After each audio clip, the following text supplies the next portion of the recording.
օգոստոսի 14-ին 20 թվականի գրել եմ մտավախություն կա,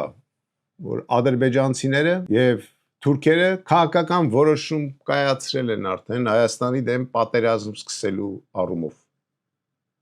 Ես դա քեզ գրել եմ եւ նույնիսկ բանավոր զեկուցել եմ։ Առաջարկել եմ ակտիվացնել մեր դիպլոմատիան, մեր պաշտպանության նախարարությունը կոնտակտների մեջ մտնի Ռուսաստանի պաշտպանության նախարարության հետ, որ չկարողանան, որ չթողենք Ադրբեջանը մեր դեմ պատերազմ սկսի։ Ես հասկացնում էի, որ այն ժամանակ պատերազմի զսպումը միայն կարա լինի Մոսկվայի միջոցով։ Չլսեցիր։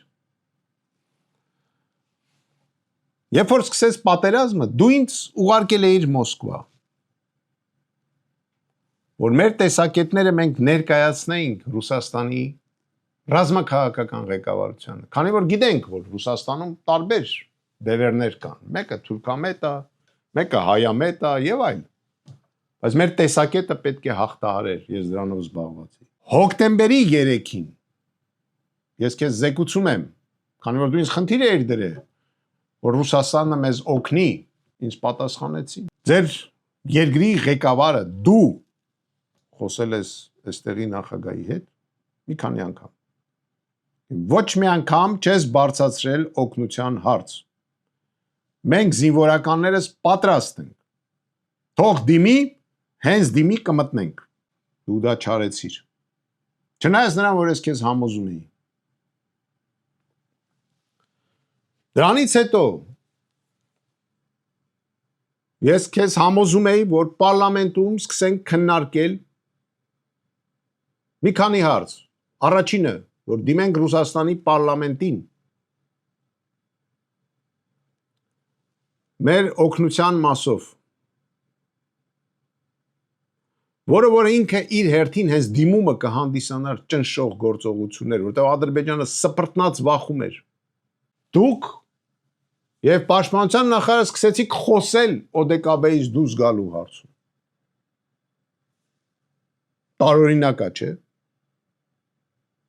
Չնայած նա, որ մենք համոզում էինք, որ դիմեք ՕԴԿԲ-ին։ Դուք այդպես էլ չդիմեցիք, ես հաստատում եմ Շոյգուի ասած։ Չնայած մտածում էի դիմել եք։ Փաստաթուղթը պատրաստել եմ ես եւ Վաղարշակ Հարությունյանը։ Ես խորհրդական էի, ինքը գլխավոր խորհրդական էր։ Տվել էին քեզ, որ դիմենք հապկին 4-րդ հոդվածի հիման վրա է, դա անմիջապես հապկը, այդ հոդվածը խոսում է նրա մասին, որ հապկը անմիջապես պիտի մտնի պատերազմի մեջ։ Դու եկալաք փոխիկ 2-րդ հոդվածի, որի համար մենք կռվեցինք իրար հետ, որը որ ընդամենը հապկի կոնսուլտացիաները պետքա լիներ, քննարկումներ պետքա լիներ։ Ինչի համար այդ քննարկումը չեմ հասկանում։ Ու այսօր մի 2-3 ամիս առաջ իմացա, որ դու այդ փաստաթուղթն էլ չես ուղարկել հապկ։ Փաստացի մենք չենք դիմել։ Բայց հետո հասկանալով, քանի որ ես քեզ ասում եմ, ժողովուրդը մեզ չի ների, որ մենք չենք դիմել, չենք օգտագործել են հնարավորությունները, որ ունեինք Ռուսաստանի մասով։ 22 թվականի սեպտեմբերին նոր դու դիմում ես հապկին, որ քեզ օգնություն ցույց տան։ Հապկը ինչ է անում։ Հապկը հավաքվում է Հայաստանում, փաստաթուղթ են պատրաստում, որ հապկի դիտորդները մտնեն Հայաստան եւ սկսեն պաշտպանել, դիտարկումներ իրականացնել սահմանագծով եւ հապկի ծրագրով իրենք դրանից հետո պետք է հանեին ադրբեջանցիներին մեր տարածքից։ Այդ խնդիրը դրված էր։ Դու ինչ ես անում։ Չես ստորագրում այդ փաստաթուղթ։ Հակառակը բերում ես եվրոպացիներն ես մցնում այդտեղ այդ դիտորդներին, երկարացնում ես իրեն ժամկետները, բայց միչև այսօր մենք չենք իմանում ոչ մի զեկույց, որը օգուտ է տվել դրանց կողմից Հայաստանի Հանրապետությանը։ Ոչ մի զեկույց,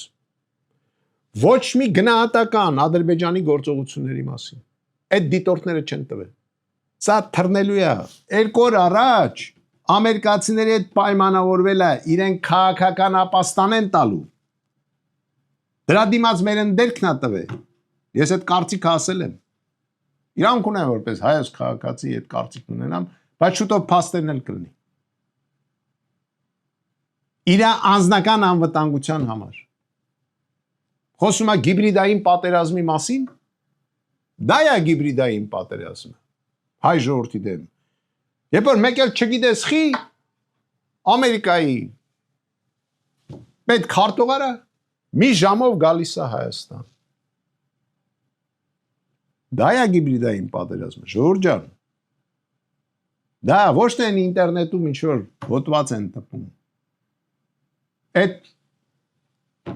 տարբեր կազմակերպություններն են, որոնք այսօր Հայաստանում աշխատում են։ Սոց հարցումներ են տանում։ Ինչ են գրում են Նիկոլ Փաշինյանը հաղթելու է։ Դա էլ է գիբրիդային պատերազմ, մենք սաղս հասկանում ենք, որ ինքը չի հաղթելու։ Ով որ այսօր չի հասկանում։ Ու տենց սիրտը բռնացման է գալի։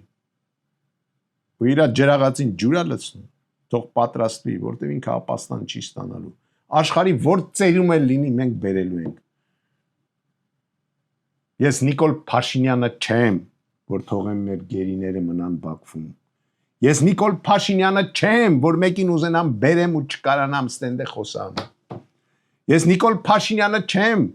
որ ուզենամ մեկի ականջը քաշեմ ու չկարանամ քաշեմ։